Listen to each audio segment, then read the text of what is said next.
All right, so number one, roll call, we have 3 people out. Mr. Lito, Mr. Rooney, and Mr. Reed are all out. So we have 6 people. The last time I had problems, I'm making a big 6-0.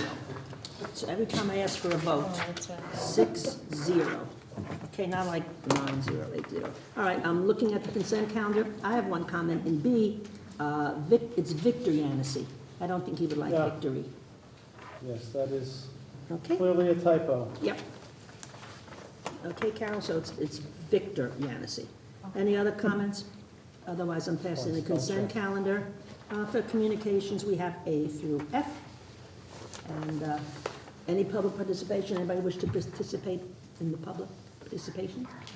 Yes, Mr. Kirsch. Steve Kirsch. Thank you, Madam Chairman. Steve Kirsch, 35 Applegate Lane. It is my understanding that the council, through its L&A committee, has started to consider changes to the town council rules of procedure document. I would like to address 2 items tonight. First, section or item number 6, conduct of meeting, refers to Robert's Rules of Order. I think that the committee or the council should consider adding the specific edition number. Doing so would eliminate any confusion going forward, especially if a new version is released. Also, having the edition number in the document would serve as a reminder to check for a new edition each time the procedure document is updated.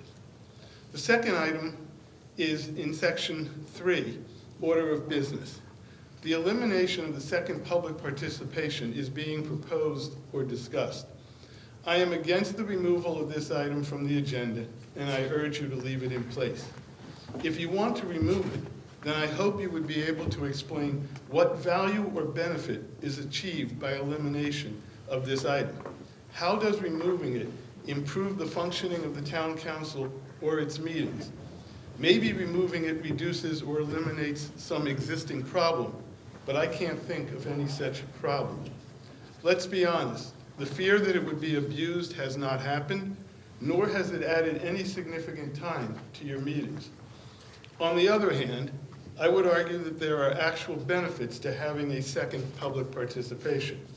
In some cases, people that come before you have never been to a council meeting before, and they may not know exactly when to speak.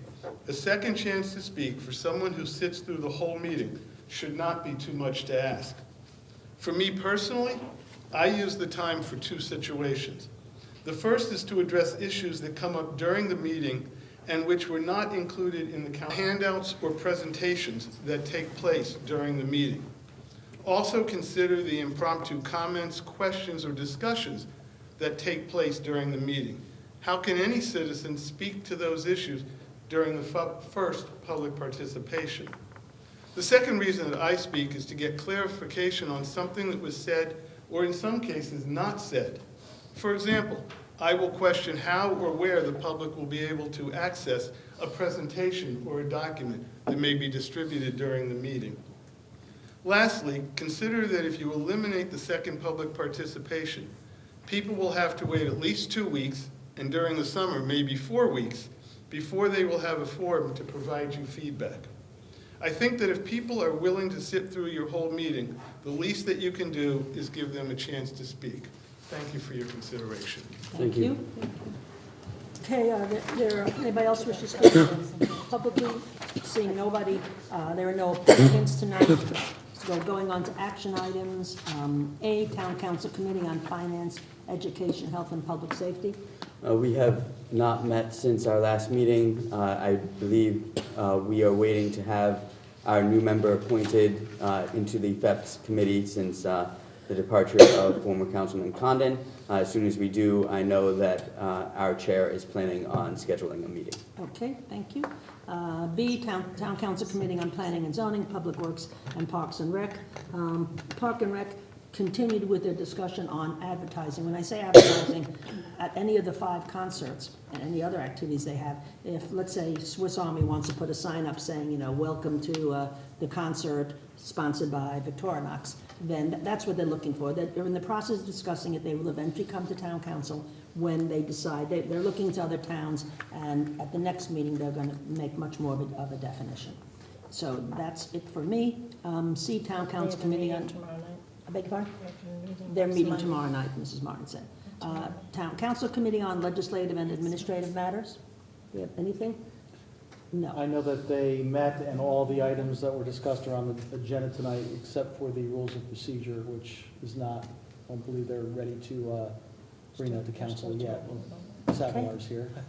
Anything else, Ms. Adler? No, just, we started on the rules and procedures, and thank you very much, Okay. Mr. Kirsch, for your. Up to D, Strategic Planning Committee? Anything? They have not met. Okay. E, EMS Building Committee? They did meet, there's another RFP that went out for one of the other engagements, the contract, construction manager at risk, all in the preparation of the getting construction documents ready. So that is, that RFP is out. Okay. First Selectmen's update? I forgot to pass, could you pass these down? So the only thing I have in the update tonight was just in the spirit of wanting to keep this council and the public informed. Many of you may have been at an earlier meeting here in this chambers talking about some of the impacts of what's going on in the state. That was kind of focused on education. I wanted to simply give you the information I have at this point, kind of the consolidated information on local impacts, the governor's proposed budget and the local impacts on Monroe, and this is kind of a compilation from various sources. This, again, this is just based on the governor's proposal. It's far from a done deal, and it does not include any other evaluation that would come from other bills that other legislators may have submitted at this point. This is strictly focused on the governor's proposed bill. So the state aid, you can see the data there before you, all the details, but the state aid reductions totaling up to $1 million for next fiscal year, which grows the year after that. The major impacts to ECS and the teachers' retirement, shifting of pension costs to local municipalities.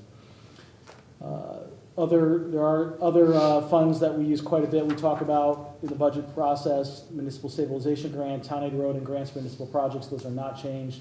There are some interesting, speaking of regionalization, there are some interesting bills out there. Some are in the governor's proposal that would also regionalize assessors and tax collectors. And it looks like the proposal is to do that along the lines of the councils of government.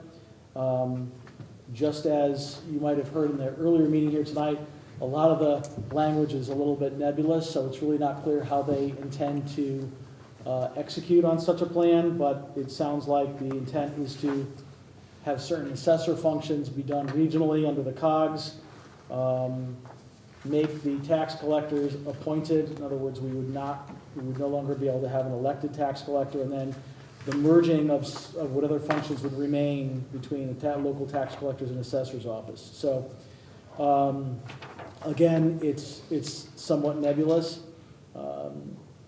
The schools, as you know, there's funding for a new commission on shared school services, which would develop a plan. There's not a whole lot more in there that is specific that would impact Monroe at this point, but that could change. And there's a consolidation of PSAPs by fiscal 24 also in there. And last but not least, minimum wage increases you'll see out to 2023, which obviously would impact some of our part-time payroll. Okay, thank you. No unfinished business. Going on to new business. A, Parks and Recreation summer salary schedule. I'll make a motion to approve, adopt, and authorize the first selectman to execute on behalf of Town of Monroe the Parks and Recreation summer salary schedule 2019. Do I hear a second? Second. Okay, second by Mrs. Martin. Discussion, Mr. Kellogg? So as they do every year, the Parks and Rec Commission meets and reviews the proposals of our director. They've basically kept the schedule the same as last year, with the one revision of adding a few positions that were not previously included in this list, but we felt should be on this list because they are seasonal, even though the positions are a little bit different than your traditional seasonal workers. Are a little bit more, require a little more education, et cetera, and they're the selection process is a little bit different, but they're truly seasonal staff, so we've added them on there as well. And Ms. Oros is here if you have any Yeah. specific questions. Anything for the Park and Rec Director? No? So, any other discussion? Otherwise, can I have a vote? All in favor of Excuse me, this? Madam Chair, Sure. may I ask a question from the Sure. first selectman? Mr. Kellogg, this did not go through L&A. Was there a reason? It's not a contract, it's a A salary schedule. Okay. It went through the Parks and Rec Commission, and that's Okay. usually where they, I mean, Okay. there have been I times. know we've in the- seen them before, that's why I Yeah, asked. well, I think historically, my recollection, I think at times that when there were a lot of changes, they might have referred this to the Commission for, Planning and Zoning, Public Works, Parks and Rec, but, which you certainly could do if that's what you'd like to No, do. But I was since just, there were no changes, I felt, just bring it right to council, okay, so. Okay, thank But you. it's not, I don't believe it's a condition precedent like contracts are for L&A. Okay, so, thank you. all in favor of this? 1 second. Uh-huh, I- Mr. Mauer? Thank you, Madam Chairman, Vice Chairman. Just want to make sure my understanding is correct, that the plus numbers are the amount over minimum wage, not an increase from any That is- specific year. That is correct. Okay. That's exactly what it is. All in favor of this motion? Passes 6-0.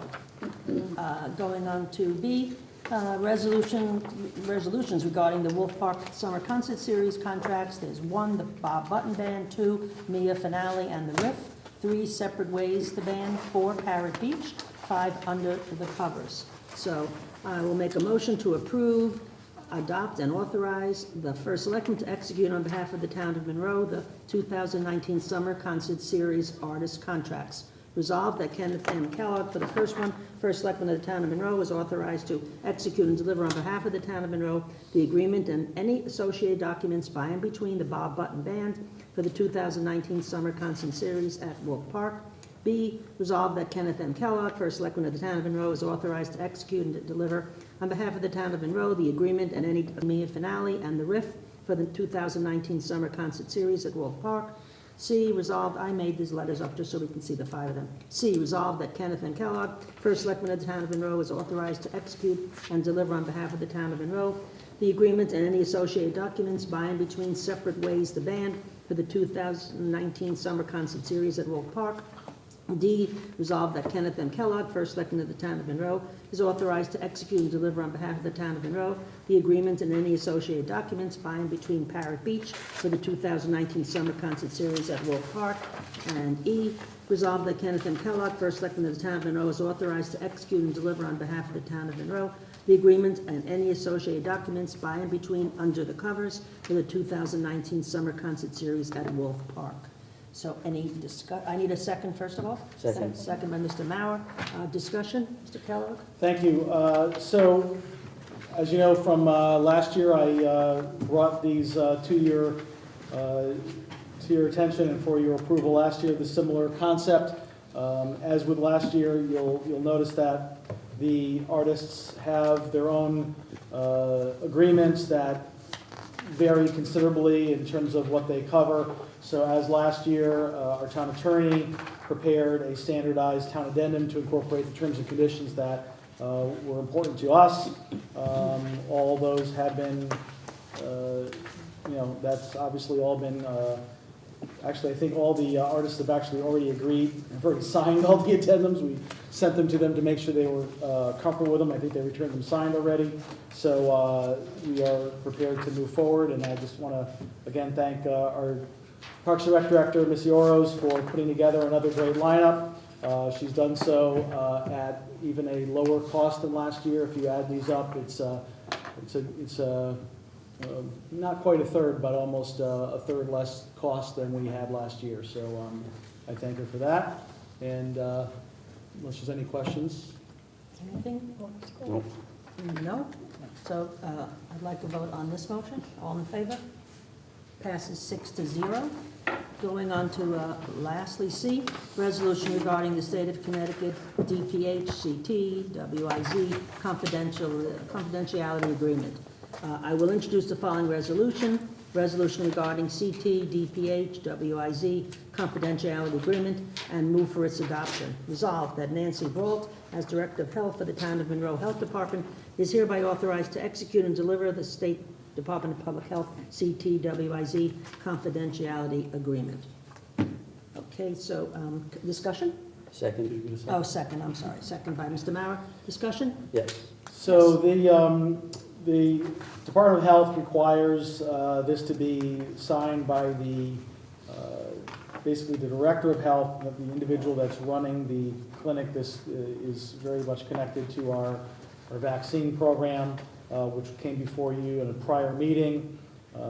It's a standardized confidentiality agreement. It's been reviewed by the town attorney, and I ask that it's a standard form of the state, so Okay, any question? Mr. Mauer? I believe there's a typo in the term and termination. It has a termination date of February 1st, 2019, which has already passed. So my guess is that's supposed to be February 1st, 2020. Okay, thank you. Anything So else? we'll have to, Do we have to vote on the correction?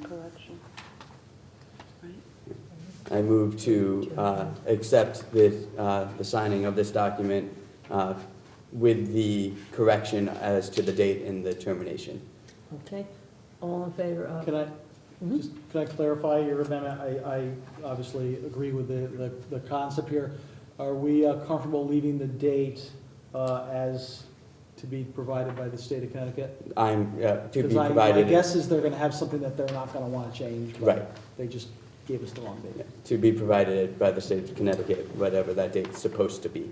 Thank you. So we should vote on that first? Yeah. So all in favor of the amendment change? Passes 6-0. Now going on to the resolution, a motion to accept this resolution, to vote on it. All in favor? Passes 6-0. If I, Yes, the first resolution was never seconded, so if somebody wants to, I second there we go. okay, thank you. Okay, so any public participation for the second time? Otherwise, do I hear a motion to adjourn? So moved. Okay, you know there's a meeting Wednesday night for the budget. I believe 7:30? Mrs. Muller, you said something about 6 o'clock, but that was later on. That was later in March or something? Yeah, Okay, so we can adjourn. Do I have a person who wants a motion to adjourn? Thank you, Mr. O'Rourke. Mr. Okay, Malone. seconded. We can adjourn at 8:21. I reckon. It's 7:30 on.